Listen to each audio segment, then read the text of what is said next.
Anime Fried Chicken back once again with another Demon Slayer Kimetsu no Yaiba chapter review. How you guys doing? Hope y'all are well. This week's chapter is 173 and it is kicking off. Make sure to subscribe if you like the video and I'll keep making Demon Slayer videos. Without delay, let's jump in. It'll be the same format as last week. 1. What the heck happened in chapter 172? A recap. 2. Plot and story discussion for this week's chapter. 3. Art highlights. And 4. Predictions for next week's chapter. On to the recap. In chapter 172, it wasn't looking great for the Demon Slayers. Himejima and Sanemi were on the back foot, eating Breath of Moon attacks left, right, and center. Tokitou was a hand down, but was having a sword bandaged to his remaining hand so he could keep going. He still has some fight in him. A lot of the battle was emphasizing the futility of the Demon Slayers trying to hold off Kokushibo, with them all taking a ton of damage and Sanemi losing a couple of fingers. The chapter spent the last couple of pages leading up to building Genya's resolve as he ate the top of Kokushibo's blade. As it was part of the demon himself, Genya knew he would be able to absorb some of the demon's power, and that was last week's chapter. Onto the story and plot for this week's chapter. Himejima tries to release an attack and is completely cock-blocked after calling out the form number, and just eats an attack from Kokushibo as it rains down from the sky. This was Kokushibo's 16th form attack. 16? What? How many is this guy going to have? Kokushibo is reading and shutting down the pillar's strikes before they even begin to attack, with either insane levels of foresight or just immeasurable speed. Himejima is wondering how Kokushibo can see almost into the future, and with he himself pushing his own vision despite being blind, in case you may have forgot, wondering if humans can reach that level. Demon Slayers have been keeping up with their enemies by using breathing techniques, and Himejima is wondering if he can push himself just a little bit further. And then it happens. He reaches the state in which he can see everything. He can see Kokushibo's pulse, his muscle fibers individually twitching. He sees everything. Has he reached the see-through world that Tanjiro saw in his fight with Akaza? Akaza called it Supreme Territory. Himejima goes above and beyond and manages to throw a prayer bead while weaving his attacks. Think way back to chapter 1 with Tanjiro throwing that hatchet without Gyu noticing. The prayer bead connects with Kokushibo's arm, throwing Kokushibo off his game. Sanemi uses his Dust Devil to force Kokushibo to step backwards into Himejima's attack range, and then the flail connects. Boom. Takes out Kokushibo's shoulder completely. Great panel. Tokitou also manages to step in, skewering Kokushibo and holding him in place at the loss of his own leg. Damn, Tokitou is down an arm, a leg, and a metric ton of blood. And Genya, now having the mark, wields his new demon gun, takes aim and shoots. Awesome chapter. For this week's art highlights, I really liked the art detail on the see-through visage of Kokushibo. Next is the panel of Tokitou losing a leg. I initially thought the leg was rubble flying or an effect of some sort, and then on realization I was like,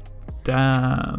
And finally, this spiked flail to Kokushibo's shoulder. I kind of felt that one a little bit. For me, that's easily the best illustration in this week's chapter. Predictions. Genya's blast will be pillar or almost Kokushibo level in strength and will obliterate Tokitou. I can't see the author writing a future for a pillar with one arm and one leg. I still think Genya will be overcome by the voice of Muzan Kibutsuji at some point. He has consumed a load of demon parts at this point. I'm thinking while Kokushibo is regenerating from Genya's blast, Himejima will use the foresight and clarity from looking into the see-through world and will be the one to decapitate Kokushibo, though it would be much more satisfying for Sanemi to do it. After all, Kokushibo hurt his beloved little brother. And older siblings protecting the younger is kind of the theme for this manga after all. Final prediction, Kokushibo will use moon breathing form 87. Come on author, how many techniques is this guy gonna have? That's it for this week's chapter review. This was Anime Fried Chicken. Thanks for joining me. Please subscribe if you like the video and I'll know to make more videos like this. It's my #1 metric. Check out some of my other Demon Slayer Kimetsu no Yaiba discussion videos and let me know in the comments below your predictions for next week's chapter. Who's going to be the one to land the killing blow on Kokushibo? This was Anime Fried Chicken. Catch you guys next time. Cheers.